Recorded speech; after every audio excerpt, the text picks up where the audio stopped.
Hello and welcome to the Political Orphanage, a home for plucky misfits and problem solvers. I'm your host, Andrew Heaton. Freshly back in Austin, Texas from my trip to Milwaukee, Wisconsin, where last week I catapulted myself at the Republican National Convention and spent a surprisingly large amount of my time trying to corner Rudy Giuliani and ask him to give me cigar advice on Mike. That didn't work out, but I did successfully grab Matt Taibbi, the journalist, a journalist I've been trying to interview for years. I was able to corner him there at the Republican National Convention. I pretty much just sauntered up to the guy and went, "Hey, I'm a podcaster or something. You don't know who I am, but can I talk to you?" And somehow it worked. To his great credit, me, the random dude that interrupted his lunch to try to interview him, he agreed to do it. Then I had to scramble because I didn't actually have, a booth or a recording office or anything like that. So I literally borrowed My Pillow Guy's couch. You know My Pillow Guy, the dude with a mustache? He had a booth and he had a couch, and I just sort of commandeered the couch and interviewed Matt Taibbi therein. So if you hear extraneous noise, or at one point somebody seems irritated that I may or may not have been using their couch, that's what's going on. Let me tell you about Matt Taibbi for a moment before we meet him. He is the recipient of the National Magazine Award, which is the Pulitzer Prize equivalent for long-form features in magazines. It is an award of import within journalistic circles, and he has had a fascinating career arc. He was a proper gonzo journalist in Russia. I've heard some weird stories about him. You can Google him, gonzo journalist Russia. You'll find some stuff. But he came to prominence in America working at Rolling Stones, where he covered the 2008 financial crisis and was a leading voice of the Occupy Wall Street movement. For example, he once described Goldman Sachs as a great vampire squid wrapped around the face of humanity, relentlessly jamming its blood funnel into anything that smells like money. End quote. That sort of Bernie Sanders irreverence made him a favorite on Blue Team, particularly the progressive wing of Blue Team, for a while. He was a vociferous critic of the Obama administration and its relationship with Wall Street, but that wasn't altogether bad for the progressive movement. That was sort of like him attacking Obama for being insufficiently progressive, which is totally fine to do. You can always attack the president of your party for not being pure enough. But then, in 2016, Taibbi took a deeply skeptical position on the Russiagate collusion story, the assertion that then candidate Donald Trump was a Russian asset. And Taibbi thought that was bunk. In his book, he said Russiagate was his generation's equivalent of the WMD hoax that led to the war in Iraq. And, if not in terms of precipitating another war in Iraq level tragedy, at least in terms of veracity, he was right. It turns out the Clinton Oppo team gave their Oppo consultants' dossier to the American intelligence community, which then recycled it to the legacy media, which legitimized what turned out to be baseless claims as news, which was very clever of the Clinton campaign, but a damning indictment of credulous legacy media and the intelligence community. And it was about then, I think, that Matt Taibbi quit getting invited to their cocktail parties. At the high watermark of anti-Trump fervor in 2016, this former darling of the Occupy Wall Street movement broke ranks at a time when that was really not okay to do. You kind of had to be on board with everything involving Hunter Biden, his laptop, Hillary, Trump, all of that. There was a lot of social pressure. Now, I don't actually know Matt's politics. I was very, very excited to interview him, and I've had a number of listeners that have wanted me to interview him for a while, but I will admit I do not follow him on a daily basis, and so I don't actually know what his politics are, although my guess would be that they are complex and difficult to pin down. Insofar as I know, Matt is not explicitly a pro-Trump guy, but he does seem to be very critical of what he sees as lawfare and, from his position, cult-like dogma coming from the progressive movement and the Democratic Party.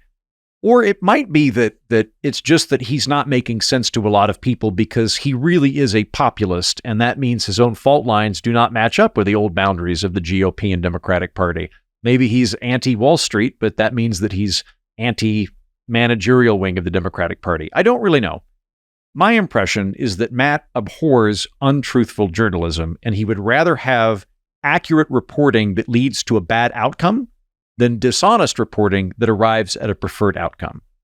He's something of a purist, of a contrarian, and I got the impression, talking to him, that he's kind of reflexively opposed to whoever he believes is truly in power, because he sees the role of journalists as a stress test against those who hold power, rather than allies or friends or anything trying to get the American people to arrive at a particular conclusion.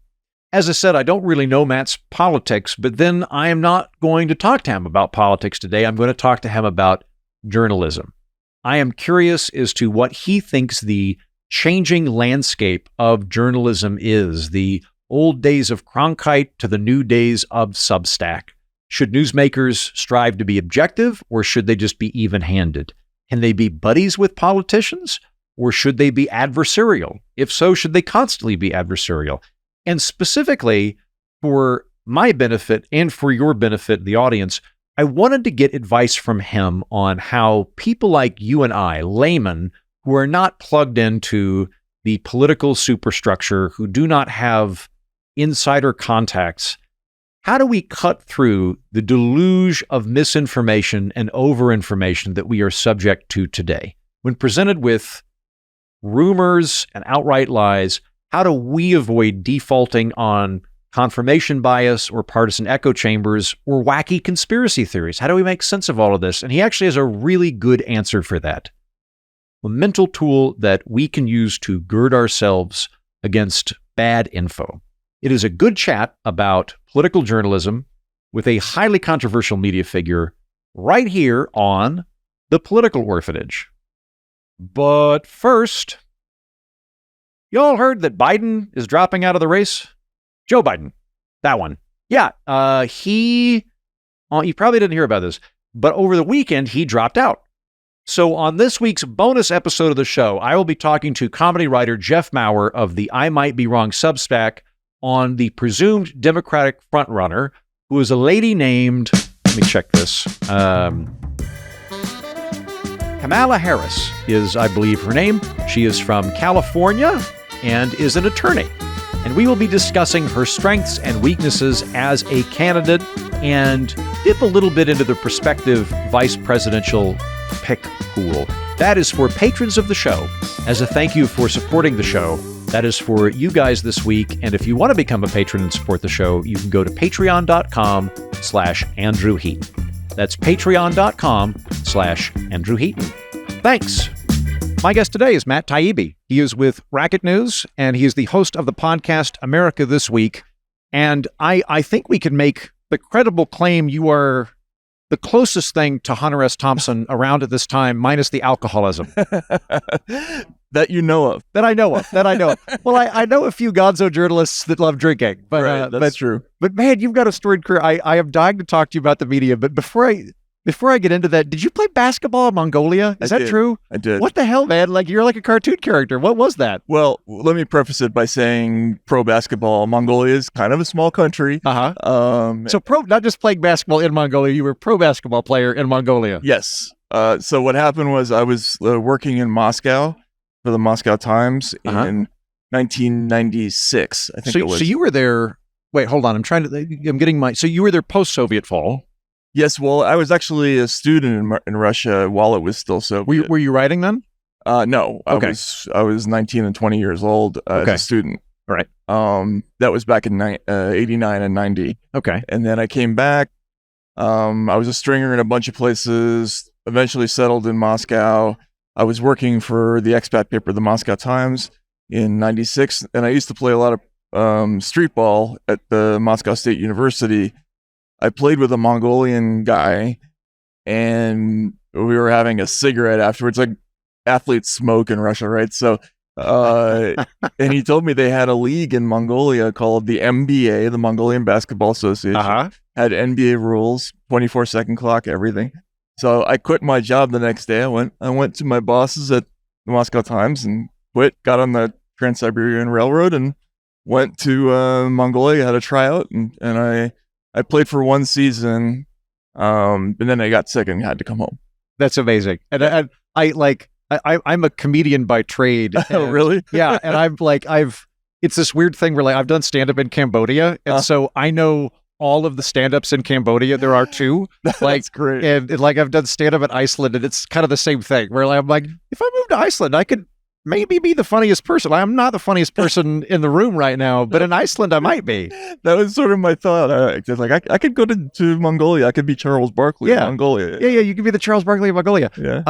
Well, okay, so I'm sure that there's lots of intermediate steps there, but you come into my consciousness as a writer with Rolling Stones, and I want to say at that time you're both a gonzo journalist and maybe a financial analyst or financial writer. So yeah, originally they brought me in, and I did a lot of campaign reporting for the better part of 4 years. The old Rolling Stone beat, which is Hunter Thompson's campaign trail beat. I did that in 2004 and 2008. And then in 2008, if you remember, the financial collapse happened at the end in September. I remember that, yeah. Yeah, so I got assigned to do one story about AIG after that campaign. And then the response to that was so interesting that I ended up doing 10 years of stories after that. So I covered campaigns and then mostly finance for 10 years. Okay. But then you became capital I independent Matt Taibbi. So now we can get into the journalism stuff. Like, what's going on with independent media versus legacy media? What do you see the landscape as? Well, I think you have to start with the fact that legacy media had really changed the way it did business in 2016. It was dramatic. It was self-conscious. It was public. There was a big piece in the New York Times by Jim Rutenberg called "Objectivity is Testing the Norms in Journalism," and Trump is testing the norms of objectivity in journalism. And the premise was he was so bad that we had to no longer just be true, but true to history's judgment. And the idea was that the press had to be more oppositional. We had to maybe look past some things on the other side. And that led to this kind of audience optimization model where, they were really preaching to a choir. They were less concerned with kind of the traditional factual reporting. And for me at Rolling Stone, what I saw was that it became very, very difficult to do certain kinds of stories. For me, the Russiagate story was the first one that I got stuck with because I didn't think it was true. But the legacy media is losing audience rapidly right now because people don't believe the factuality aspect of it. And independent media is booming as a consequence, right? And I was I left for Substack. Unlike a lot of other people who left for independent media, I wasn't actually fired or anything. I just thought I would do better at Substack. And I went there, and it's true. I mean, it's a growth industry, and that's fascinating because the media, the news hasn't been forever. So, with the objectivity and the fact checking, I mean, correct me if I'm wrong, but when you were at Rolling Stone, it's not as though you were claiming to be objective. You were an opinionated writer that was following. I mean, you were very much on. My brain is melting here, but the 1% Wall Street stuff back in 2008. So, so it's not that you were against having an opinion. No, you have to be true. You have to be correct, factual, even-handed, that kind of thing. Yeah. Well, you just can't get basic things wrong. Like you have to. At Rolling Stone, even if we were sort of wildly opinionated, we still had a huge fact-checking department. Every feature I did was a week, to get through to publishing, to go through every line. And people stopped doing that. The newspaper stopped doing that a long time ago, probably predating the Jason Blair episode, mainly for cost reasons. And then, you see shows like Morning Joe or Rachel Maddow or whatever, they kind of transformed into this kind of more entertainment-like model. And yeah, I actually, I've always thought that the kind of dry third person, he said, she said version of journalism was boring, but I do think you need it. I mean, I think people need to feel confident in just kind of the basics, and they don't get that now. I feel like there's a different, I don't think shooting for objective is feasible, but I think that you can be even-handed. Right, exactly. I like one of the things that was kind of a red pill or whatever you want to call it moment for me was 2 or 3 years ago when Georgia was redoing its voter laws, and I kept hearing again and again, you can't pass out a bottle of water in line, and I would go, you're supposed to at least ask the Republicans why they're doing it. Like, you don't have to believe them, you don't have to agree with them, but just go, what is this? And the answer that they would tell you accurately is this is very common in almost every voting law in the country because we don't want KKK people getting up in line and giving you water to intimidate you. Right. Like, nobody was doing even very elementary, I think this, but this is what they say. Right. And somewhere along the line, objectivity was redefined. If you remember the journalist Wesley Lowery, he used to write for the Times and the Washington Post. He's the kind of king of what they call the moral clarity vision of journalism, right? Which is what replaces objectivity. And they've sort of defined objectivity as having to treat both parties equally, and that's not true. I don't think. I think what it is just what you say it is, which is you have to at least listen. Mm-hmm. You've got to listen to other points of view. You got to check for comment, and you have to give yourself a chance. Because you want to hear what they have to say. Actually, you don't want to get anything wrong, mm-hmm. right? And just willy-nilly not looking into the other side, what the other side has to say, or what many other sides have to say, right? Because the idea that there are only two sides to every issue is wrong also. This is one of my problems with the fairness doctrine. When people want to bring that back, I'm like, you're on a show called The Political Orphanage. I'm not on blue or red team. So exactly. I don't want that binary locked in. There might be more than two perspectives on a given issue. Yeah, and it's a ridiculous construction because most things have many sides to them. What if you don't even cover politics? What if you're talking about baseball or politics in a country that has a parliamentary system with ranked choice? I mean, it's not Republican and Democrat there. You're talking about 6 different parties. What it's about is a discipline of trying to make sure that you're getting as much information as you can and getting as close to the truth as you can.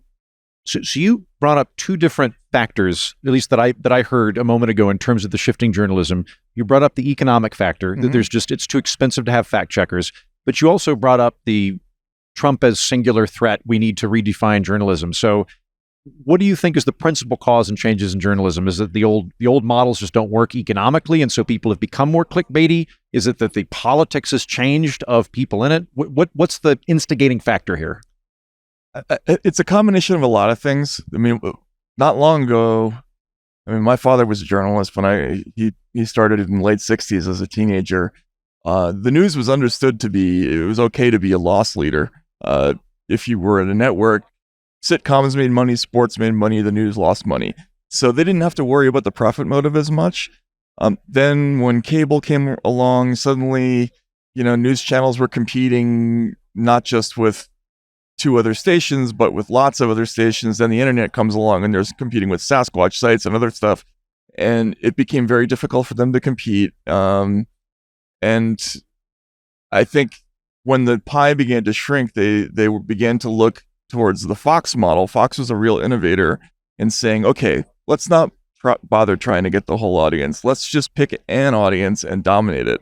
But we'll do that by giving them what they want to hear, which is easy to do, right? And you can replicate that in non-political arenas too, right? Like whether it's MTV or BET or whatever it is, you're giving a specialized niche audience. But once you start doing that for political news, then you're selecting out, you're excluding all kinds of information that people really need to hear, and that's not good. And I think that causes a loss of audience additionally because people lose trust. Are there any policies are there any shifts economically or policy-wise that you would recommend in order to create a better journalistic environment? I don't know. I mean, what I would say is I just think from a purely capitalistic point of view, they made a mistake going to this courting the subscriber model. I mean, even though that's what I do, you still have to every now and then disappoint your audience with facts they don't like. Otherwise, they will eventually tune you out. They will believe that you're just preaching to a choir, and that's what you're seeing this happen to CNN and MSNBC right now. That their own audiences can see that they are wedded to narrative-driven journalism. So I think just from a business point of view, doing it the old way would make more money, right? That's a start. I don't know about like a government program. Yeah, I don't know either. Like I interviewed Andrew Yang a couple of years ago, and he wants to have grants for local journalism, and I agree with him that local journalism is important. But I think if you have grants for it, the very first thing that will happen is the Koch brothers or the Soros or somebody will figure out how do we get that for our team, and it'll just end up being a subsidy for politics. Exactly. So that one doesn't seem like a valid thing for me. Yeah. Anytime you have any kind of subsidy for journalism, and I should say, American journalism has always had subsidies. Even like you going back to the West, the Pony Express made they had to bring newspapers for free on the Pony Express. Oh, interesting. I didn't know that.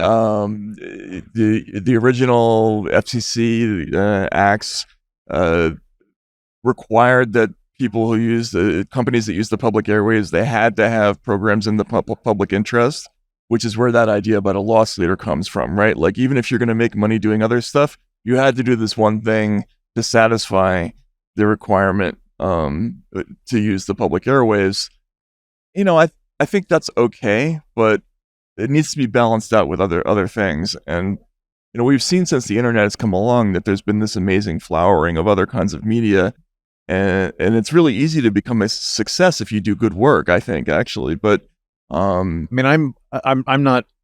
If you're a planet, I'm in the outer Kuiper belt in terms of independent media, but I'm still able to make a good living. I'm wearing this linen blazer right now. I look like I've got my shit together. Blazer, Thank you. And it's precisely because we've had this shift in the landscape where I am able to be an independent creator. On that same note, I'm curious. On the one hand, we're living in this period of dueling realities and incredible angst and competing facts and things like that. And it creates a lot of social strife. But on the other hand, I go, well, is that just because the gatekeepers are dead? Is it that we just used to have a restricted Overton window, and now that the window's bigger, we're going to get more opinions? I think that's right. It's interesting because I used to cover the presidential campaign, right? So in 2004 and 2008, I would listen in on the bus or on the campaign plans to these extraordinary conversations between the reporters who would sit around at night over beers saying, well, this person's a serious candidate, this person isn't, and they develop these code words to tell audiences who was acceptable to vote for, who was fringe, who was not a real contender. When Ron Paul took New Hampshire, I remember all the chatter was, but who really won? And I was like, Ron Paul. Right. And they're like, exactly. Yeah, but who really won? And it's like, no, Ron Paul did. He took New Hampshire. That's what we're talking about. But they always said the code word. Oh, he was a kook. Kooky. He was a kook, yeah. Kooky, and Kucinich got elfin. Yes, yeah. And but they would always say, well, we'll have to wait for the real candidates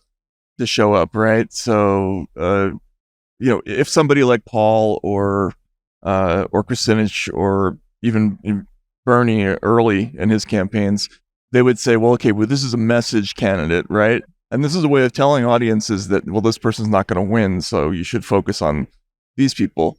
And they really were gatekeepers, right? They had a tremendous amount to do with shaping how people thought about who to vote for, because people wanted to back the winner. Even the unions did, right? You would talk to union leaders, and they'd say, "Well, I'm not gonna side with Gephardt or Kucinich, even though they have a better union record. I'm going to go with Kerry because we want to get on the ground floor. And that's all media stuff. It was all an invention. And once that Trump kind of broke that. So I was at Fox Business when Trump was there. Yeah. And you really have to go in the Wayback Machine to remember this period. Fox didn't like Trump. They didn't. Absolutely. I was in the green rooms and I was listening and Roger Ailes went to war with Trump at one point because he wanted to back Megyn Kelly after the debate. Mm-hmm. And the entire Republican establishment, but the media, including Fox, was not supportive of Donald Trump. But perhaps through social media or other means, Trump was able to get a lot of earned media attention and just was able to sidestep the gatekeepers. I remember being in Iowa remember the McCain thing where he said, I like people who weren't captured. Mm-hmm. And that was sort of a classic campaign scandal, like, the Gary Hart thing. And there was another reporter who was saying, we're going to do the seal of death to him now. The constant negative coverage for 4 days and then you're out. But it didn't happen. He went up in the polls and nobody knew what to do. It was like that the thing didn't work anymore. And so now we had this new world where the press didn't have power over, who got to be the candidate. And now we're in this place where, my theory was always that the presidential campaign process was controlled by donors, parties, and media in conjunction. They used to talk about the invisible primary. They would get together ahead of time and kind of line up the endorsements, the money, everything.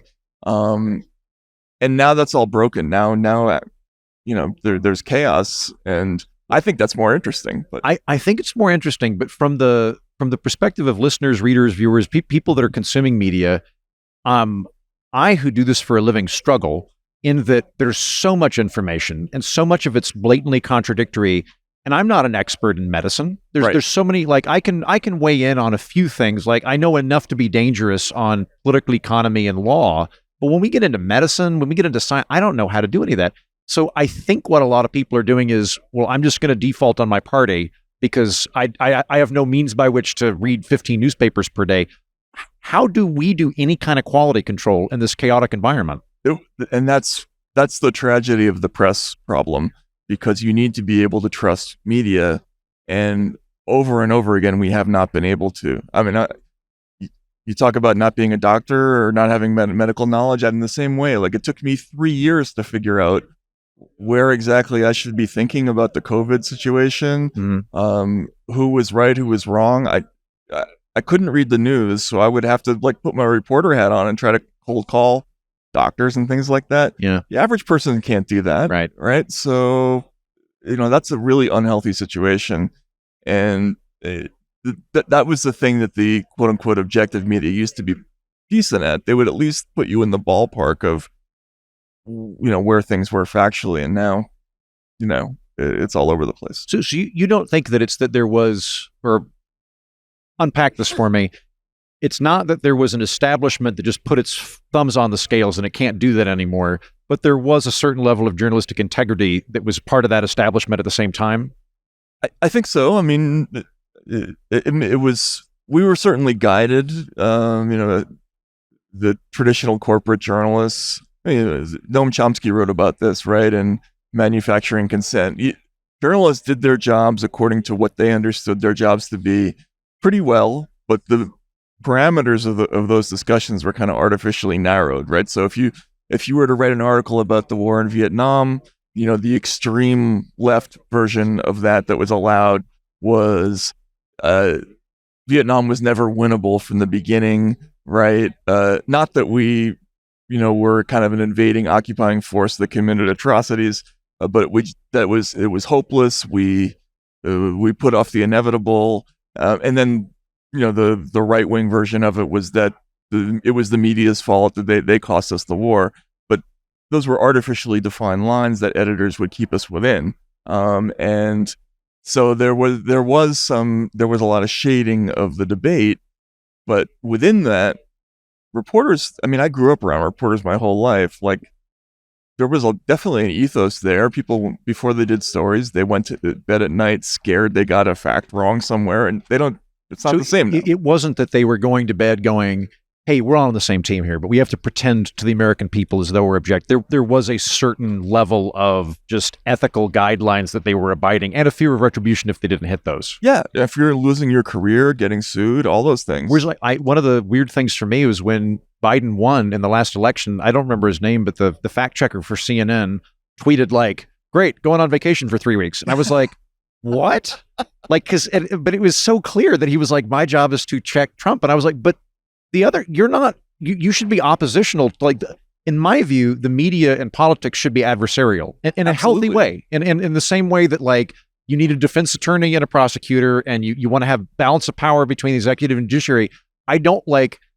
In the rare instances where politicians have reached out to me to be like, "Hey, can you promote the story?" And I liked the guy, but I was like, no, no, I can't do that. Like, that would be like, I'm supposed to like throwing mud at you. Right. Yeah, no, absolutely. The media is supposed to be a separate institution. That's where it gets all its authority from. If politicians aren't afraid of you, then you have no power, right? If you're just a lackey for the state, then why would anybody tune into you? The whole idea of where CBS, ABC, NBC got their authority from is because the politicians didn't have any other way of reaching the public, and that's a good thing, right? Like they needed us to kind of arbitrate, what was true, what was false, and if they got on our wrong side by lying or whatever it was or being corrupt, then they felt our wrath. I think that system works, but it only works if there's true independence. And so on that note, Elon Musk, upon taking Twitter over, anointed you to be the journal of record, like Matt Taibbi is journal of record, and a couple of other people to go through the Twitter files. And what did you find in terms of collusion between media and politics? So what we found was really scary. I thought it not only were news organizations. Well, we found this sort of elaborate system of content flagging where there was this incestuous relationship between intelligence agencies and internet platforms. But worse than that was this extended system that also included NGOs and corporate media organizations, where, for instance, let's say researchers at Clemson University decide that these accounts are linked to Russia. They may send a notice to the FBI, but then also to the Washington Post, right? At the same time, or they would send it to the FBI. The FBI sends it to Twitter. Twitter takes the accounts down, and so there was this weird sort of subterranean cooperative relationship where they were all kind of working together to decide which content could be seen and what content couldn't. And none of those media partners said, "No way, we're not going to be part of this. We're going to report on the censorship aspect of it." Not one of them, right? And that was scary. So I think that's kind of a total violation because the press is supposed to be on the public side. They're not supposed to be on the side, partners with the FBI and I would love for the press to always be skeptical of power, whether that power is coming from the private sector through a big corporation or it's coming through the public sector through the government. I would prefer that the press be adversarial and skeptical. And difficult. Yeah. Right. I mean, if you've ever... The best investigative reporters I've ever met are really difficult people that you would not want to have at dinner for more than an hour or so. We've lost that. There are not that many characters like that left in news media. Well, being a amicable version of that yourself, what instincts do you have that you use when something doesn't pass the smell test? And by that I mean I will notice that all politicians are now saying the same talking points. So I can infer, okay, somebody in the DNC or the GOP put out a memo, something like that. What things do you do where you can kind of cut through the fog to see what's going on? Well, just to take the Russia story, for example, right? You have to have a little bit of a spider sense about it, but all the early stories that came out about that, there were about Trump being a Russian asset or having been handpicked by Putin or whatever. Yeah, exactly. There were lots and lots of stories that were coming out that would say, according to 4 people familiar with the matter, so-and-so had repeated contacts with Russian intelligence. And it always makes me nervous when there's no way to replicate the story in the lab, right? Like if you, there is a little bit of a collegiality that among journalists that used to exist. That's a little bit like the way scientists work. Like we want the other people to be able to move the story forward a little bit. And that was absent with that story. Like there was no way to confirm any of this stuff. And that's how the WMD thing happened, right? We got into the same mess when, the New York Times starts going out there on these stories saying, well, according to this, pseudonymous military official, they believe the WMDs are just over the hill in this town, right? And people, they sort of bought it, and this stuff kind of snowballs. Then you start commenting on the news stories. That creates new momentum. These things are all signs. In the internet age, it's really easy to whip up a fake story, and you have to just look for what's concretely true and start with that. And I really like that. So when you see claims, but particularly audacious claims that are backed up by an off-the-record source, right, be suspicious of that. I think that that's a very good point. And that's something that ordinary people can themselves see if they understand. I actually have noticed that media audiences are much smarter than they used to be. They look to see who your sources are. Do you name your sources? Do you characterize them? Like, for instance, the people familiar with the matter, that tells you nothing. Yes. Right? But, a person who was at the meeting, that's more specific. A former national security official, a former White House official, like the discipline used to be you wanted to be as specific as possible. You never wanted to use that vague thing unless you had to. Now it's the opposite. Now they're just all over the place. Like, you read the Nord Stream coverage, it was the same thing. It's just full of these sources who could be anybody. Like, this is great. I'm gonna sink this into the depths of my subconscious. Whenever there's a claim being made, because they'll gloss over it. Off the record source, blah blah blah. Anyway, bombs.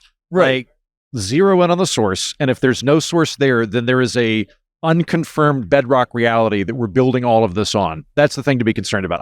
That's a really, really helpful thing. And then also look, when they characterize where the story came from, they'll often say something ridiculous like a U.S. agency. What does that mean? Or can I tell you my lesser trick that's not as good, but maybe supplemental to yours, is I ask myself, how did this story get made? Oh, right. So, like, for a very benign example, when I was at Fox Business, one of the stories that came across our desk was, have you ever wondered if Joe Biden has hair plugs? Well, the answer is no. We tracked down his barber, and he doesn't have hair plugs. And I was like, who the fuck? Right, right. He was vice president before the campaign was underway. Who went, we should really look up if the vice president has hair plugs. That somebody from the Biden camp was like, we need to tell people right now Biden doesn't have hair plugs because he was clearly going to run for president. Or like, right. There was some story about Taylor Swift's legs were insured for $40 million.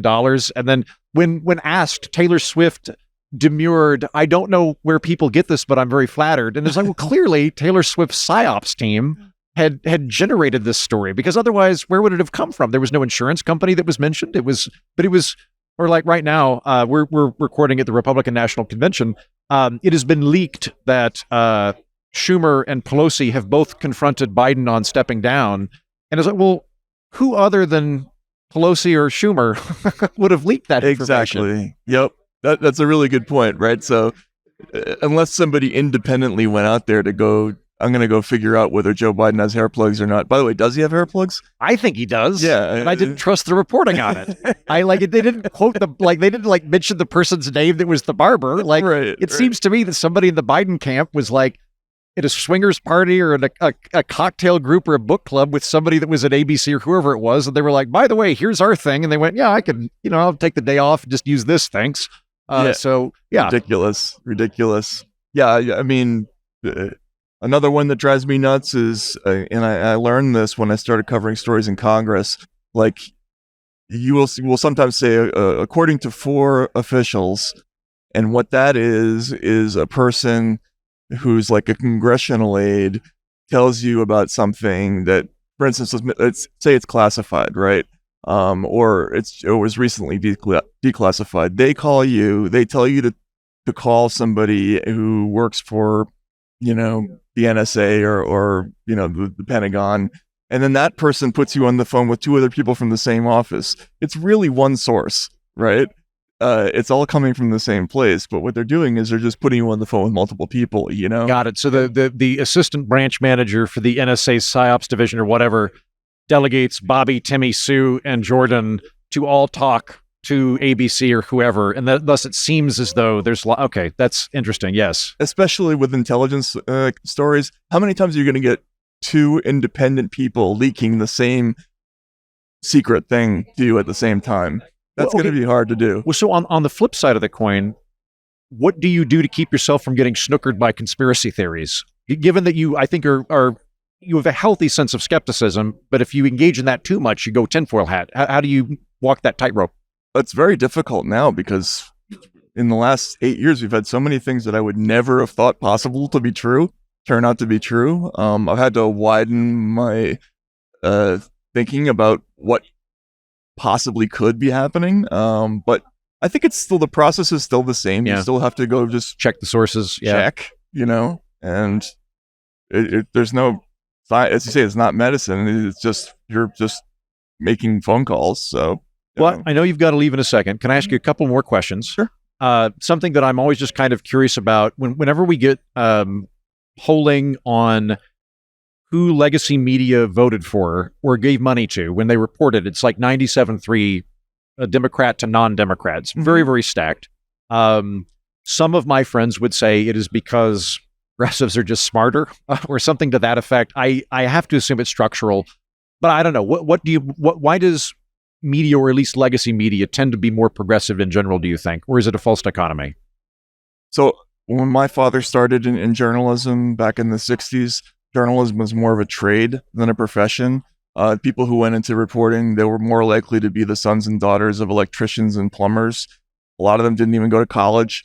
They started off, a million years ago, journalists were just in small towns were the printers themselves, right?